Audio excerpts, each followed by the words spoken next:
So I'm just going to ask you to take a moment to close your eyes and imagine yourself as a peaceful samurai warrior. So the war that you're fighting is to keep your innovation program running, and the battles are the problems in your organization that can be solved through crowdsourced problem solving. Now imagine you have the experience and the knowledge to pick the right problems and deploy the right resources when needed. So this peaceful samurai warrior is strategic and efficient, and even though the stakes are high, they are calm. So you can go ahead and open your eyes now, and I'm going to turn it over to Jesse for the first lesson. Okay, so lesson number 1, who wishes to fight must first count the cost. So a samurai going into battle, if you don't do this, you're preparing yourself for failure. And likewise, as an innovation program, if you don't understand the costs of going into battle and solving problems, you too are setting yourself up for failure. So the first thing I want to do is actually ask, has anybody ever calculated the cost of running a challenge? Can you raise your hands if you have? The cost of running a challenge? The cost of running a crowdsourcing challenge. Has anybody ever tried to do that? Nobody. Do you want to take some guesses? Yeah, kind of. Okay, how much do you guys think it takes? Like a in-person live hackathon type one? Or like hackathon's a different story, so just kind of a crowdsourcing challenge. Just from the platform. Yeah, well, so the cost to the organization. Anyone want to take a guess? $10,000. 10 grand. 10 mil. 40,000. Okay, all right, so Very numbers good. all over the place. So, Somebody was in George's presentation this morning.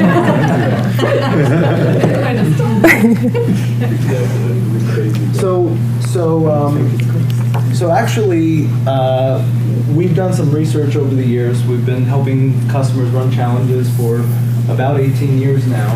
And it turns out on average that running a crowdsourcing challenge actually costs about $20,000 to the organization. Okay, so a lot of times maybe that's not intuitive. I heard 10,000, I heard 10 million. Thank you,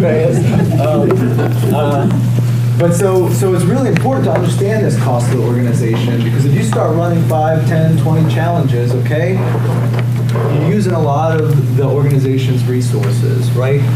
So a lot of times people are faced with a situation like this, okay? I don't know if people in the back can actually read this, but there's a group of executives sitting here on the right-hand side, and they're asking, why do you get that look every time I ask you about ROI? And there's a deer in the headlights on the left-hand side. Has anybody ever been in this situation? Have you guys run your programs long enough where an executive has asked you, like, what are you providing to the organization from a value perspective? Okay. For those who attended Michael's workshop next door just an hour ago, he used a statistic that the average innovation team or program lasts about 3.4 years in an organization. And in our research, this is the reason why. So you may not have a mandate today to produce return on investment, but trust me, you will. Things happen, right? Leaders change, reorganization, cost cutting, so on and so forth. Somebody's going to ask you the question, how much value are you producing? What's the cost of what you're doing, right? So this is absolutely critical. We actually found in some kind of ad hoc research, over 50% of the programs that end up falling off with this 3.4 year average, the reason that they end up closing out their programs is in fact because they lose their budget, because they can't convince executives that they're creating enough value for the organization. So over half of those, right? So what accounts now, the question was asked, what accounts for the cost of a crowdsourcing challenge, okay? So I think first it's pretty intuitive, the cost of your own team, right? If you guys are using Bright Idea, certainly the license, the subscription that you're paying to Bright Idea, that's an easy one to calculate. But think about all the other costs that go into it now, okay? So your salary, your team's salary, okay? You're going out to an executive sponsor and you're saying, I need your time, okay? Usually these are senior leaders in the organization, they have budgets, they have important things to do, and not only do I need your time, but I need some subject matter experts from you because we're going to be collecting solutions that are going to benefit you, and so I need you to give me some of your top people, okay? And the participants, okay? How much time do you think it takes somebody to submit an idea, to browse through the other people's ideas, to comment on them, okay? You talk about, at minimum, 10 minutes per person in a 300-person challenge, okay? That's a lot of money that's being spent, and maybe that's not so intuitive. And then Bright Idea can offer you, you see you have some folders, we're going to be referring to these from time to time. There's some materials in there, those are for you guys. And we can offer you some kind of sample budgeting and templates and things like this, but you also got to pay for marketing, incentives, and so on and so forth, right? So not all these costs are very intuitive, but if we start to calculate it and if we start to create budgets, that gives us a sense for the type of return that we need to have. So when we run a challenge, now how many people have asked the sponsor, how much value is the solution worth to you? Right? What is it worth to not solve this problem? Okay, what is the cost to not solve this problem? If a challenge on average runs $20,000, certainly at minimum you have to run a challenge that gets a solution that's worth $20,000, but we actually recommend that you try to range the value of the solutions from $100,000 to like a $250,000. And that ensures that you have a payback, even if it's like 6 months, 12 months down the line. And now if you start to put these two pieces together, this is kind of what an advanced innovation program is doing for their company, okay? So on the vertical axis, you have value that's been created, horizontal axis, time, and each of these lines actually represents a number of challenges that you've run, okay? So now, for those who are just getting started, you're in the hole. You may not realize it right now, but you've dug yourself into a ditch and you need to climb out of that. So planning to have one challenge a year, you may never have a payback period, right? If you can do this, if you have the resources, planning 10 challenges, 12 challenges a year, now you can start to do some scenario planning and understand what's the payback period. When are we actually going to be creating positive value for the organization, right? And we actually think this is so important that our professional services team has now started offering workshops on calculating ROI and doing this type of scenario planning, right? Sorry, I should have prefaced, we're going to actually ask if there are questions about this stuff in between each lesson. So I'm just going to pause here. Any questions about like costs or return on investment for running challenges? And if you do have a question, please raise your hand. We're going to have someone come around with a mic. Okay? All right. So lesson number 2, pick battles big enough to matter, small enough to win. Okay, I think this is a conflict that most people who have run challenges run into. Okay, trying to get the right aperture of the problem. Okay, you want to do something that has a lot of impact. All right, but you don't want to boil the ocean and try and do something that's overly complicated that the sponsor can't implement.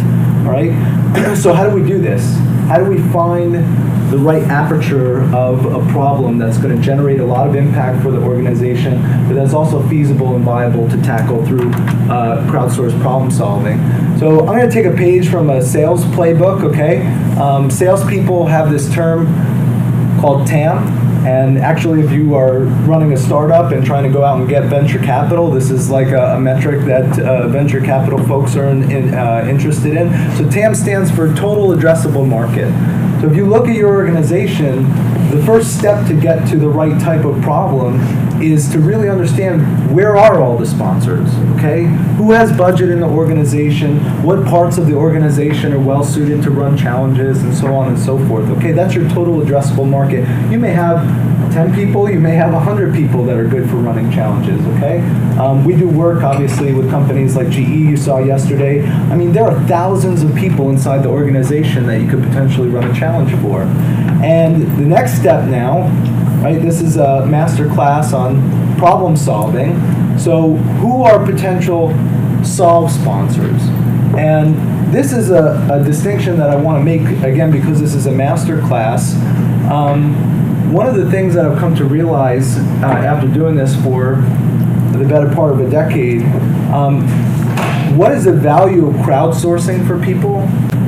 in my opinion, there are two main values that sponsors get out of crowdsourcing. It's finding a needle in a haystack, right? So something that's really hard to find, and when you find it, you're going to get that insight that kind of unblocks you, all right? This is a solve challenge.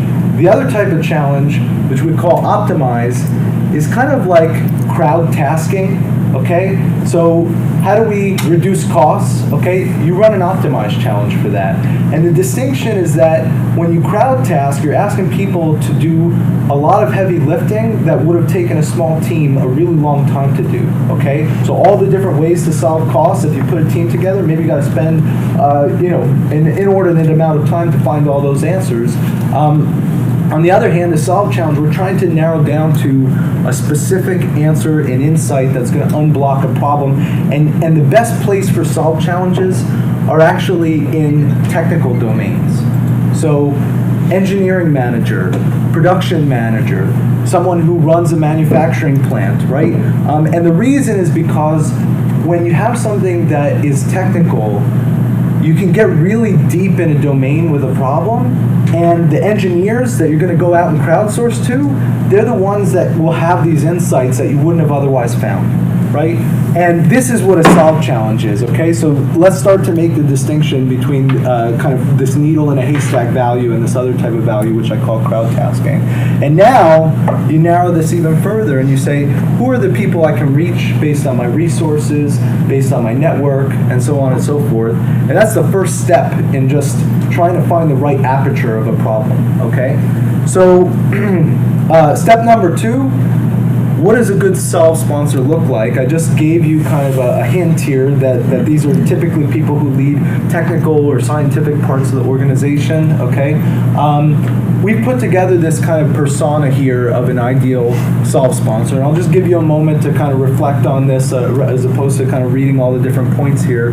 But again, as I go through this, you're looking at all the sponsors in the organization, maybe there's 100 people, and you're trying to find the people who have the right qualities to run a successful challenge, all right? It's not an easy thing to do. We almost have to qualify them, right? Think of yourselves as like a service provider or a startup, and you have to qualify your leads, right? These are your customers, okay? So this is the type of person who might be good to run a solve challenge. You can read through all the bullets here. And in your packets, you'll actually find some materials that are kind of key qualities of a sponsor. Allison, if you could flip to that slide, please. Right? So these are some key traits that we want to look for in a good sponsor. And so as we're going out and contacting people, ask yourself, is this the type of person that I'm looking for, right? And just because someone's come to you and you form a relationship with them and maybe they do want to run challenges, doesn't mean they're going to make a great sponsor, and that's okay. Maybe we have to work with them at a later time, right? Maybe it's just a matter of prioritization. Maybe we say, okay, for right now, we're interested in running some solve challenges. In the future, when we do this other type of challenge, we'll schedule you for later this year, okay? So, again, I won't read through all these points, but and you heard some of them actually if you attended the workshop next door just an hour ago, but people who lead technical organizations, who are keen on innovating, who are excited, who are early adopters of this service, right? If they haven't run crowdsourcing challenges before. And I don't think they're in the room, but we have a client, Autoliv, who makes safety, basically OEM for safety equipment for automobiles, seat belts, Airbags. Thank you. Airbags. It's late. And they actually, if you start to perceive that these people are your customers, they have repeat customers. And I'm not kidding when I say this. There's a guy, Michael Jordan, who is a customer, and he's like an all-star sponsor. But with their innovation team, they have a challenge per quarter with Michael Jordan set up, okay? So they're also going out and finding other sponsors, but this guy's a repeat customer, right? And that's because they've been able to create so much value for him. That's because they knew that finding the needle in a haystack is the type of thing that can create value for this type of person, right? And then once you've found these sponsors that are ideal to run these solve challenges, the next thing to do is again, treat them like a customer. So what do we do when we go out and try and qualify a customer? Well, we're going to interview them, right? So first of all, again, in your packets, you'll find some outreach emails to sponsors. So how do we connect with them in the first place? There's some examples of emails that you can actually send to your sponsors. But now once we sit down with these individuals, again, got to treat them like a customer. What are your pain points? What do you do from day to day, right? What's your journey? What does your organization do? And so forth, right? So we've got a few questions here just lined up, but I think you guys can kind of intuit the type of things that you would need to ask a customer in order to boil down to the right types of problems, right? So that's kind of the notion of addressing the problems. Now we've got a set of sponsors that we can, landscape of sponsors that we can look at. Within each sponsor, we've got a landscape of problems, right? And in doing this, you can now start to prioritize. So which of these problems is going to create the most value for this person, okay? And so once you narrow down on a problem, the next step is to try and break it apart and refine it so that it becomes good for crowdsourcing, okay? So, sorry, I actually talked to this already, but this is also in your packet. These are some key qualities for a good solved challenge problem, okay? So there has to be some strategic alignment. This needs to be something that's engaging to the right audience, right? These engineers or these technical folks who are able to help us find that needle in a haystack. And it's got to be something that we benefit from crowdsourcing, right? So it can't be something that's obvious. It has to be, if we pull different pockets of the organization, we're going to find that one insight that we need.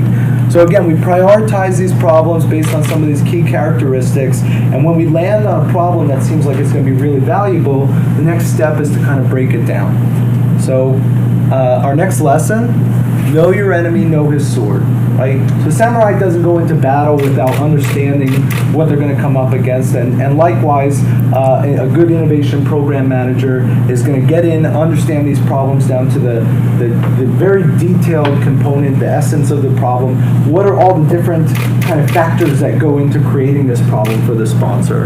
And so the first thing I want to point out in this respect is that Bright Idea actually offers a free service that not all of you are maybe aware about. This is a free topic review service. So at any point in time, you guys can reach out to your account managers, or if you have an active service engagement with our professional services team, you can reach out to your service representative. And what we do is we take your challenge topics, right? We'll give you, if you need, like an input form so that you can give us the right criteria. And once a week, we actually get our top consultants in the organization to get together to review all the topics that have been submitted and to provide some feedback. And then we actually provide you, within a week or two, a nice little report that says, here's some recommendations on how to improve the problem or the topic that you're trying to crowdsource on, okay? So take advantage of this. Reach out to your account manager and just ask them, can you do a free topic review for this, okay? And hopefully you're taking advantage of this, but if you want to start to work on breaking down the problem and kind of coming up with your own recommendations for your sponsor, what I'd like to do now is actually just go through a brief exercise that we call fishbone, okay? So you can see it kind of looks like a fishbone here. How many people have ever heard of this? Okay, great. So hopefully everybody's familiar. I just want to show the power of this. You guys have a sample template, again, in your folders. You can follow along with me, or you can try to work out breaking down one of your own problems, okay? So let's say we go to a sponsor and we ask them, what kind of problems do you have, okay? And let's say we do this in kind of a manufacturing and production type of organization. So they may tell you, we have a lot of waste on our production line. Okay, this is a really important issue for people who are manufacturing and production type of owners, right? Because everything is about efficiency, reduction of waste, squeezing out the very last utilization and profits that you could possibly do. And so it may be intuitive to just say, let's run a challenge on reducing waste, right? And so what kind of solutions are going to come out of that? Well, you'll actually get a really broad spectrum of solutions, because believe it or not, this is actually a really, really broad topic. And even though it may not seem that way. So what solutions could come out of this? Well, you could say, we don't have a kind of a fundamental program on waste reduction, right? Maybe we're not doing continuous improvement or so forth, but we have nobody who's accountable for waste reduction, or whatever it may be, right? You're going to get a broad spectrum of solutions that come through, and that's great, but what if we broke down this problem and found something that was so impactful that if we just solved for that, we would actually solve all of the sponsors' issues, okay? So when we do Fishbone, there's a few different methodologies to go through this exercise, but when you're dealing with a product type of problem, there's kind of a recommended or a heuristic methodology that we can use, and we break down this problem into these 6 components here. So materials, environment, machines, measurement, methods, people. You can see this is basically, not to reuse this word, but this is basically the environment of the problem, okay? These are all the individual components that are going to go into it. And now on the fishbone diagram, what we want to do is try to create sub-problems, okay? So what's wrong with measurement that causes waste? What's wrong with the materials that cause waste, right? And now you can start to see this is really specific, okay? We're not using recyclable materials. There's no accountability. You know, the process owners who are in charge of manufacturing, they have too many priorities to deal with waste, okay? This stuff is the stuff that creates a great solve challenge. Because it turns out if we could just focus on one of these things, machines have low yield. If we were able to use our machines and create more products that make it to market, right? So I think for those who aren't in manufacturing, yield is essentially the amount of products that can ship to market, right? If you have 80% yield, that means that 20% of your products that you just manufactured are garbage, right? They have some flaw in them or something like that, right? Maybe this accounts for most of the waste on the production line. And so if we just solve for this problem, if we ask a bunch of engineers who work on that manufacturing line, or maybe they work in a different geography on a similar type of production line, if we just ask them this question, how do we increase the yield of our machines? We'll actually make a much greater impact and have more focused solutions than if we had to ask this broad question, seemingly unbroad, but broad question on how to reduce waste in the production line. Right? So again, by breaking down the problem into its components, you can really have a much more effective solution. So any questions about this fishbone diagram? There's sorry, I'm going to ask you to wait for the mic. Why did you pick that one? What were the criteria you used to select that when you're coming up with your own challenge prompt? Well, so I kind of glazed over all of this. The question was, why did I pick this specific topic?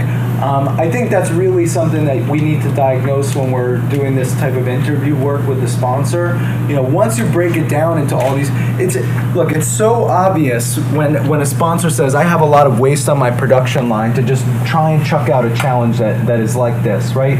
So now when you go through this exercise, I guarantee you they will find this insightful. I guarantee you the production line manager has probably not done fishbone. You guys all know about it because you're in the innovation space, obviously, and you need to break down problems on a regular basis. But working with the sponsor and saying, okay, now that we've broken down the problem into all of its components, what do we think would be the most impactful thing to do to reduce waste? That's the type of work that we need to do, right? There's no, I wouldn't say there's a magic bullet here, but if you could start to analyze this landscape and just say, yeah, if we increase yield by 5%, that's going to be much more effective or much more cost effective or efficient than trying to introduce recyclable materials, right? Maybe this has a solution that costs, $100,000, and maybe trying to retrofit the machines to deal with new materials costs $1 million, something like this, right? Other questions? So a lot of you raised your hand when we asked if anybody's used this exercise before. Do you use this exercise successfully? Has it worked out for you? Or are there examples where it hasn't worked out for you? I'm curious of just sharing information. I think you have a comment here. You see this quite a lot when we're going through performance excellence or continuous improvement, but apparently hadn't thought to do this in this space. Oh, okay. So you've used it in other areas, but not in defining the distinct problem that you're trying to solve for a problem-solving challenge. Right, and so I think what we can glean, other than perhaps it's the end of the day and we're all ready to go home, a lot of you are familiar with this exercise, but maybe you're not yet deploying it in your crowdsourcing program and your work with sponsors, so I would encourage you to do so. I think it's we actually have like a whole handbook of all these type of methodologies for a problem-solving challenge where you're trying to find the needle in the haystack, we found this to be one of the most effective things that you could do to kind of break down a problem and to get to a really good crowdsourcing challenge, right? Okay. Great. So on to the fourth lesson, choose your weapons wisely. So the samurai is going to choose the right weapons to defeat his opponent, back to our samurai metaphor. So as an IPM, as an innovation program manager, your weapons are the employees in your organization that have the solutions to these problems, as well as the bright idea tools that are available to you. So after using some of the techniques that Jesse talked about to understand the problem that you're trying to solve, it's important to think through who you need to engage and how you're going to reach out to those people. So as an innovation program manager, you're typically positioned in a unique place within your organization. So you have access to people across geographies, across departments, across seniority levels. And so it's important to think about the expertise. So talk with the sponsor after you've worked with the sponsor to develop that problem. Talk about the expertise that's needed to solve that problem, and then identify pockets of the organization where that expertise exists.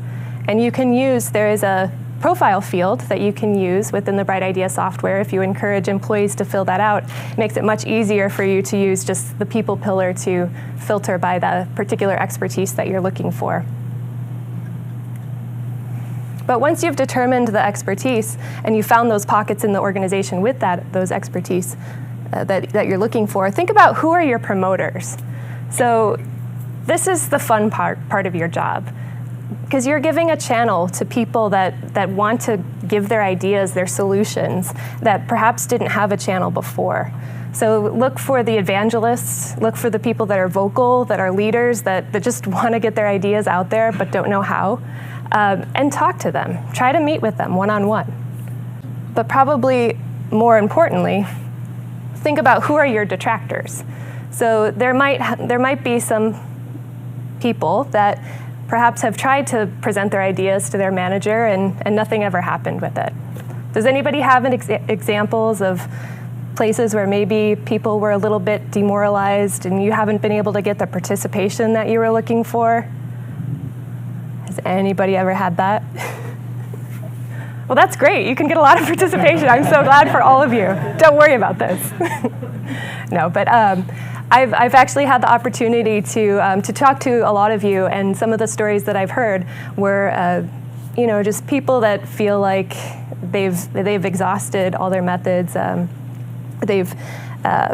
Perhaps these are people on the plant floor that have tried to speak to their manager, but maybe the manager isn't checked in, and their ideas don't go anywhere. So we want to give those people a channel as well.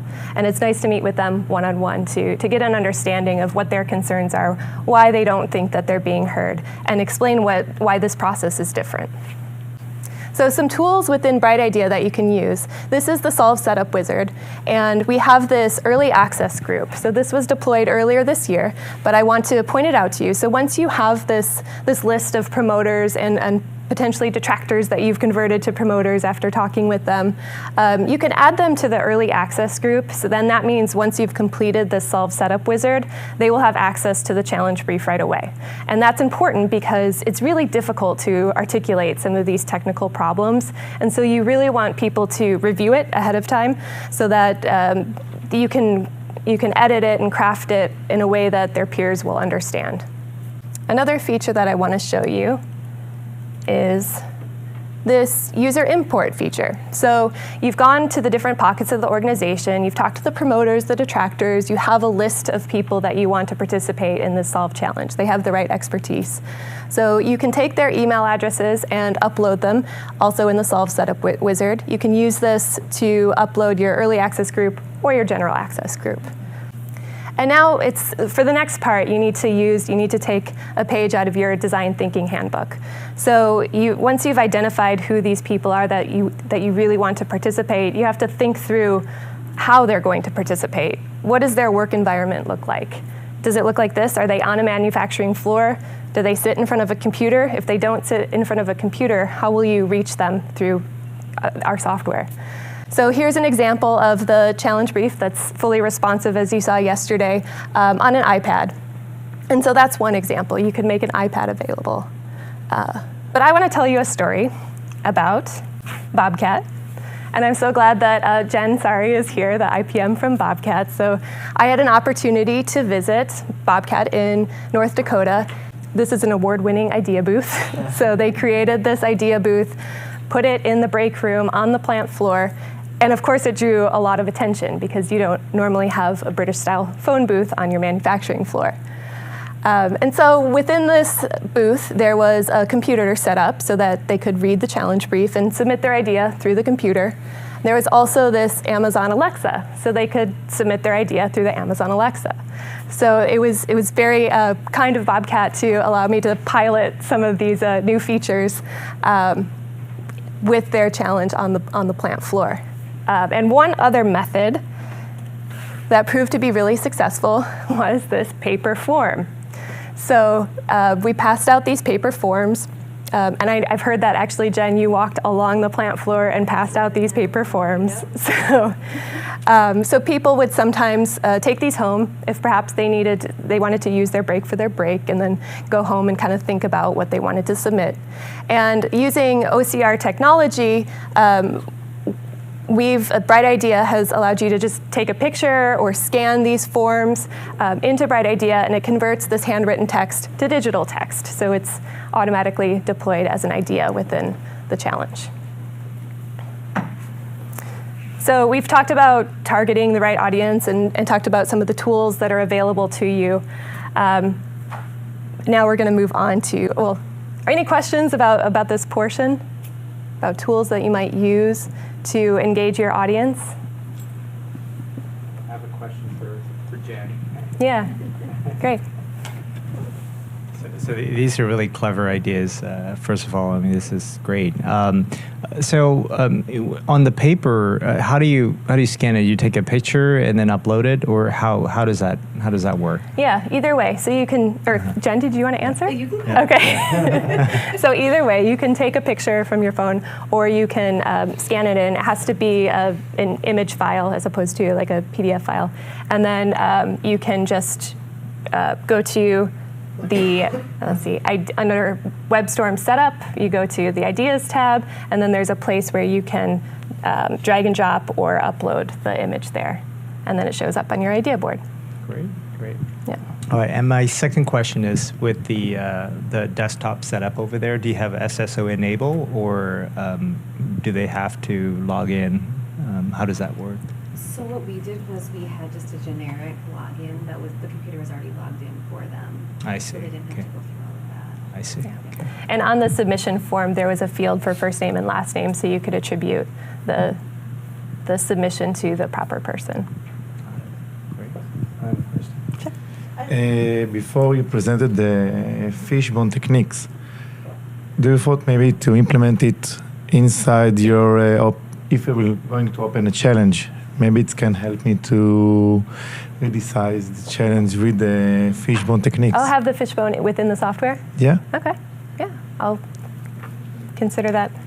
Maybe Genevieve, note that down as a feature request. But please go ahead and feel free to submit your ideas on IdeaSpace and talk to any of the product team. Hi, I just wondered if for the Alexa feature, how did you prompt for the, to get the name and of the submitter? Yeah, so what we demoed yesterday was a shortened version, also customized for the Synthesize. And actually, let me call out our microphone manager here is the one that developed the Alexa skill for us. So thank you, Kelly, for an awesome feature. So it's a series of questions. So what we did with Bobcat was we customized the entry phrase. So instead of saying launch Bright Idea, we used their program name, which is Groundbreaker, said launch Groundbreaker, and then it triggers Alexa to say, state your idea, and then you can state your idea. And then we found that it's helpful to add another follow-up question, because sometimes the person gets caught off guard. They're maybe not ready with their idea the first time the prompt comes. And so we say, do you have anything to add? And so then they can add some more. And then the final question is, state your name and employee ID. And so they can state their name and employee ID, and then it shows up in the description.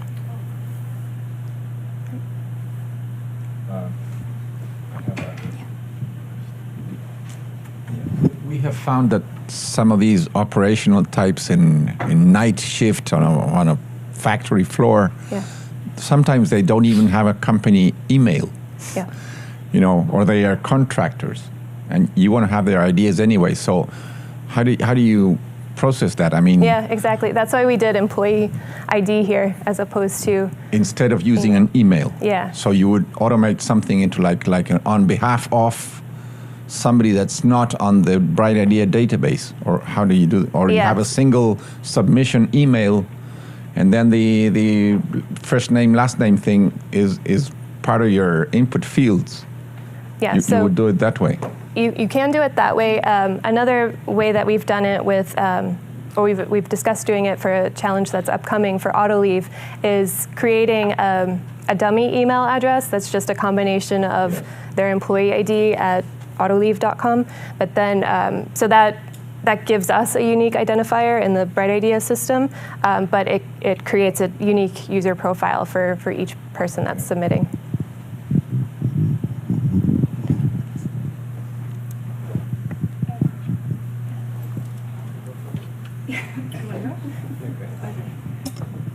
How do you manage the collaboration piece of this?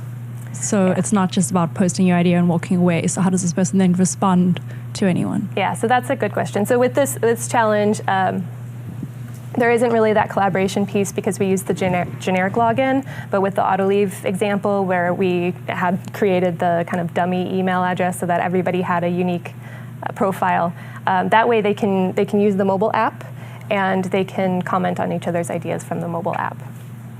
Yeah. Great. So I have a question on Alexa. So obviously for Bobcat, you have a private skill that created, right? Yeah. Is this something that Bright Idea would create, or is you would expect the customer, us to create that skill and then keep it in our cloud? No, we would create the skill. You would create that. Yeah. Is it additional cost to it, or is it just come with the service? Good question. Well, how much would you pay for it? It's something that we're offering. So. Great, perfect. Any other questions? On to our final lesson, defend your honor. So the Samurai has a reputation of honor and integrity, and as an innovation program manager, it's important to develop and maintain that reputation of delivering value as opposed to being a cost center. So in the first lesson, Jesse talked about counting the cost, and now we're going to talk about the other side of the ROI equation, which is results. So in order to promote your program in a real and an honest way, you need to do the hard work of tracking the results. But first, I want to show you a quote from Mike Murray, the Open Innovation Lead at Stanley Black & Decker. He was a speaker at our first Synthesize event last year. And he's able to say that crowdsourcing has been invaluable for solving their biggest technical problems with impacts well into the millions of dollars. So I want you to just take a moment to think about what is the quote that you want to be able to say about your service. And I'm willing to take any volunteers that want to share what they would like to say.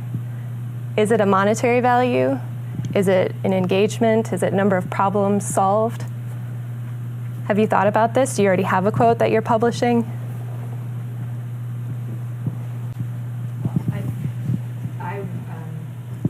I would just like to get it to a point where anybody that we work with or who's engaged with us would say, I can't imagine the company without this program. That's a great one. Just want to get it to that point. So what she said is she wants everybody in the organization to say, I just can't imagine this organization without this program. So it's wonderful. So I'm going to show you some tools to help you with that tracking. So the first thing I'm showing you here is the Solve Sponsor Survey. So this is just an easy survey that you can send out send your sponsor at the end of your Solve challenge after you've handed off the selected solution. And there's some required question here, which is, did this challenge find a solution to your problem? And then there's also other questions to kind of get a level of value that they derived from this, as well as some other follow-up questions that can help you improve your service on an ongoing basis. And this is also fully responsive, so we know that sponsors are really busy. They can answer this from their cell phone. They can just pull it up on their phone and fill it out. And I know you've seen this in a few other sessions as well as the product presentation yesterday, but this business impact tab is going to be your friend. It's so important to once you've handed off the solution from a solve challenge, you have to follow up. There's this period afterwards, which may go on for several years, where you just need to keep updating those projections and updating the actuals. So this is the important piece, is what's actually being realized from those solutions. And this is a hard part, and we're trying to help with providing this tab. Yes? As part of the sponsor survey, the Solve sponsor survey, are those generic questions, or can they be manipulated? So can we right now put in our fixed, own questions? But we have heard the request to be able to configure these. So I expect that will be coming in the future. Do you have any specific questions that you think should be on this, or just in general you might change it up each time? Just in general, I'm thinking, especially depending on which group we're running the challenge for, Yeah. the questions may need to be altered. Yeah. Okay. And then also we have our business impact dashboard at the pipeline level. So this is a nice piece for you to show to your sponsor as you're having that conversation on a monthly or quarterly basis to follow up on those challenges. Let's just show this visual, and you can talk through how the projections are either exceeding the actuals, the actuals are exceeding the projections, and you can consider updating the target based on what's happening with those results. So we've talked about promoting your program by sharing the results from your crowdsourced problem-solving service. You can use the sponsor survey, the business impact tab, and the business impact dashboard. And that's our final lesson. So Jesse talked to you about counting the cost and finding that needle in the haystack, finding the right problems. He also talked to you about techniques to really understand the enemy, which is the problems in your organization. We talked about choosing your weapons wisely, which is finding the right participants within your organization and engaging them in the place, in the environment that they exist in, and then doing that rigorous tracking and follow-up to make sure that you can defend your honor. So now we're going to open it up for any final questions. Yeah, back there.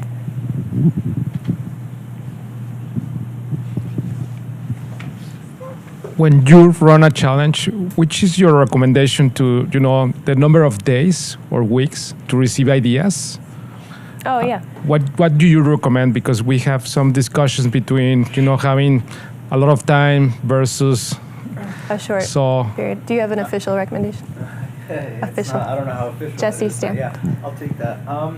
So the question was, is there a recommended duration of a crowdsourcing challenge? I'll answer it in a couple of ways because it's actually not a simple question to answer. Remember we talked about there being different types of challenges, and remember we said that a solve challenge is best suited for technical problem solving. Technical, technology, scientific problems that are kind of deep in a domain actually take a fair amount of time to think about solutions, okay? If you're crowdsourcing to engineers about how to increase production yield, this is something that they really need to chew on for a few weeks, right? So an average solve challenge, is probably around 4 weeks in duration, 4 to 6 weeks if you really feel like you need more participation or better ideas, right? On the other hand, if you're running different types of challenges, depending upon the outcome that you're trying to receive, you might do a shorter sprint, or let's say if you are running a public challenge, like General Electric, like you saw yesterday, although it's not Josh's program, they do something called Eco-Imagination. So once or twice a year, they run a big public challenge out to universities, PhD students, researchers, etc. And there's about $1 million on the line. So if your solution wins, you get funding to work on that project. That's something where they might run that initiative for idea submission for maybe like 3 to 6 months. Okay, so as I said, I think the answer is a little bit nuanced. It depends on what type of outcome you're trying to achieve, but that's the question to ask yourself. What do we want to get out of this, and how long is it going to take to get it, right? And then on the other hand, I'll just say very quickly, you know, it also depends a little bit on the way in which you engage your users. So if it's not a technical challenge, the other type of challenge which we talked about was an optimized challenge, which is kind of like a softer, broader topic. How do we reduce costs? You know, how do we increase sales? How do we engage our customers better? These don't require as much time to think about the solutions, right? We're really just trying to like get as many inputs and information as possible. And so if you gave your employees a couple of hours just in a single day to actually give you this information, if you give them that permission, you can run a challenge in a day, right? So the answer, this is my consulting answer, it depends, but hopefully that gives you a little bit of insight.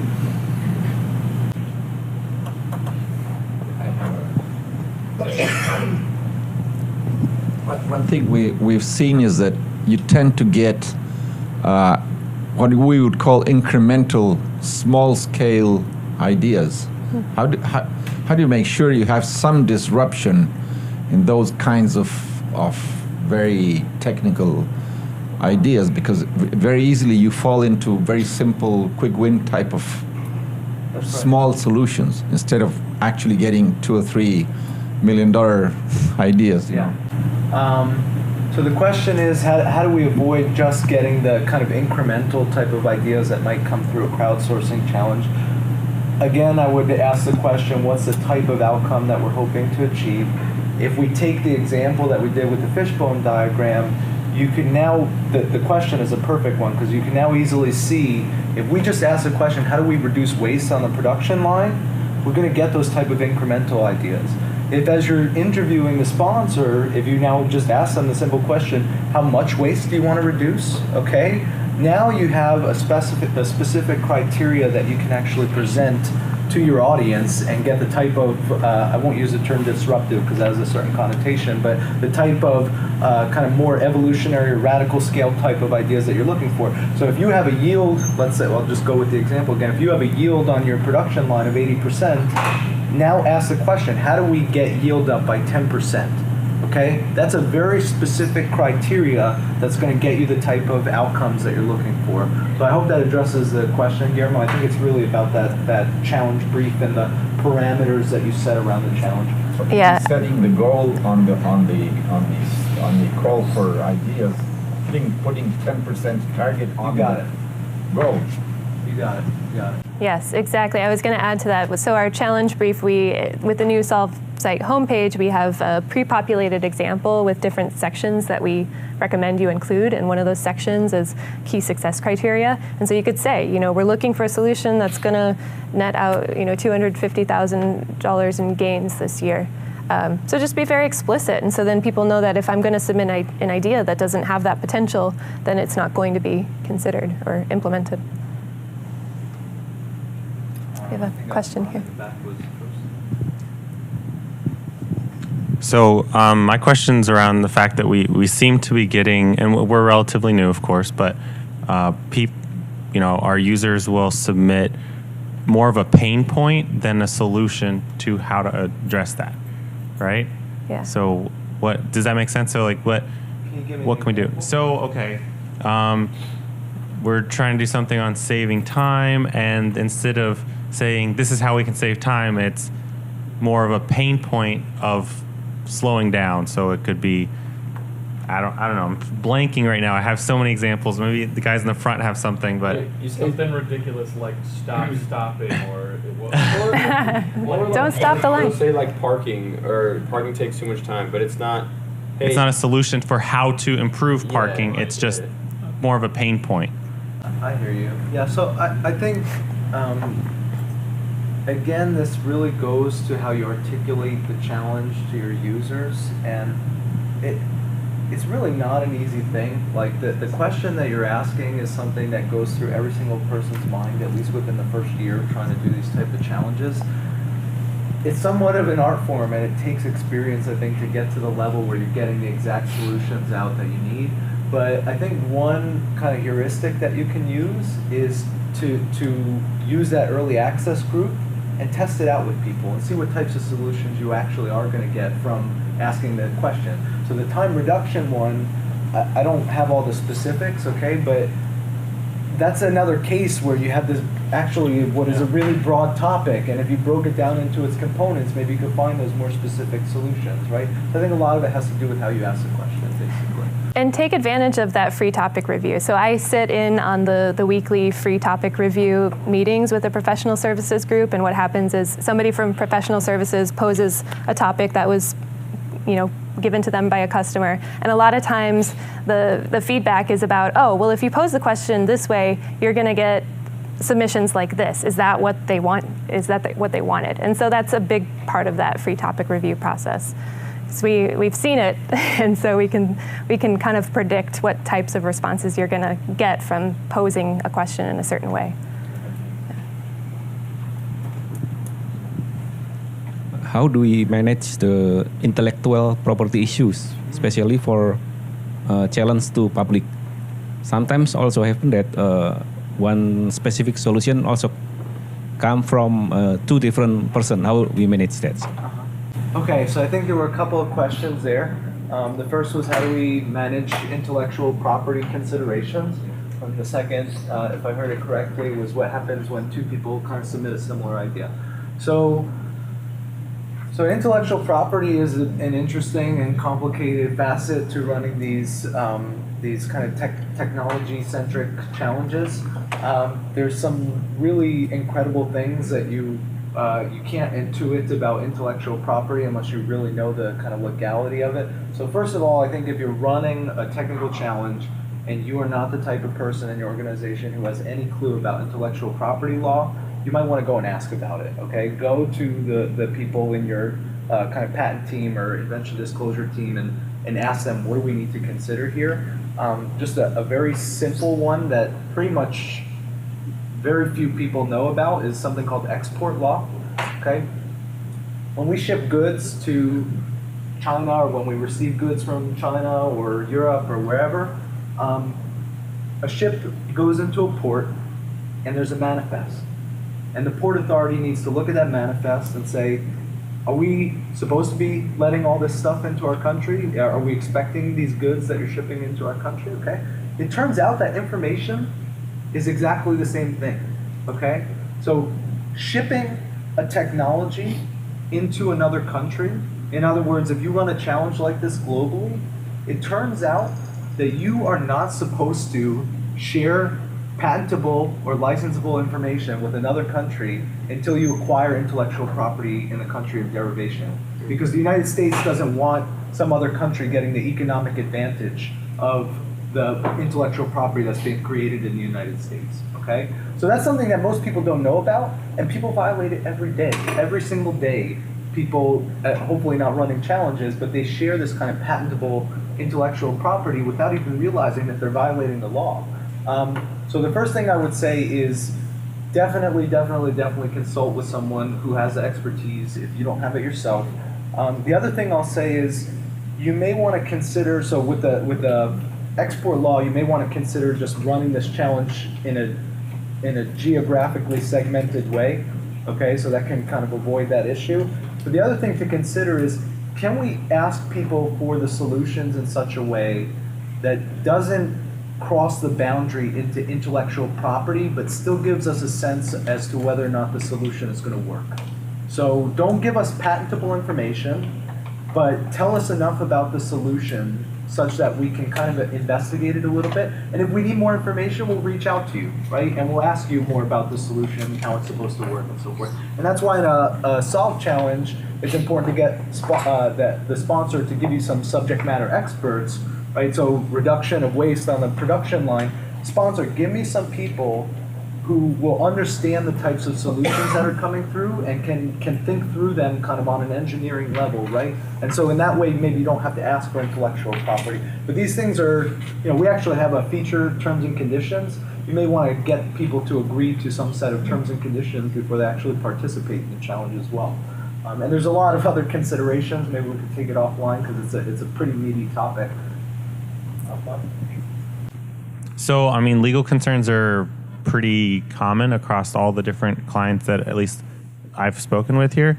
Like, is there like a consortium of crowdsourcing lawyers or something that we could set up around that so that there's a center of expertise? So I don't know of anything that's specific to crowdsourcing offhand, but what we can offer you is some examples of, let's say, like terms and conditions, right, that other people have leveraged to try and avoid some of these kind of legal concerns. Other than kind of going to your intellectual property people, I couldn't say offhand if there's some type of like consortium that can deal with these type of issues specifically. Okay. And we'll take one more question. I think we're out of time. In the last session, they were talking about the importance of keeping momentum as you're building your innovation portfolio. Yeah. And let's say you're starting off as just a part-time team doing this. What would you suggest as an overall portfolio strategy for both the topics and the sponsors so that you can start off with one and then make sure the next challenge and sponsor hits the right points in the organization so that you can move to a full-time team? Okay, let me repeat the question and make sure I understand it. So the question, I believe, was kind of what's the strategy from a portfolio perspective of sponsors and problems. How do you approach that in such a way that allows you to continuously queue up sponsors, and then also be, in your example, you said, okay, we have a part-time team. How do we then go and make a case to have a full-time team, right? So when we went to the sales slide where I talked about that concept of total addressable market, I think as an innovation program manager, like the first thing to do is to figure out who are the potential sponsors in the organization, right? Those are your customers, okay? And you'll start to get a sense as you're doing this, like who might be a good sponsor. There might be people in your network that you're already aware of. I would treat yourself as a startup. Remember, we talked about that payback period, and what does a startup need to do? You got to generate cash as quickly as possible. If we want to use cash as kind of a metaphor for the value of the solutions that are coming through, you need to generate valuable solutions for your customers as quickly as possible, okay? And that potentially means running as many challenges as you have the bandwidth to do. I think within your first year, if you can hit 4 to 8 to 10 challenges, you're going to have enough critical mass to now, at the end of the challenge, this is a master class, so we're assuming some of these things are kind of known by some of you, but at the end of each challenge, as Allison explained, at the very minimum, you should ask the sponsor, how much value do you think this solution that we've selected is going to generate for you, right? Because then you have a projected value.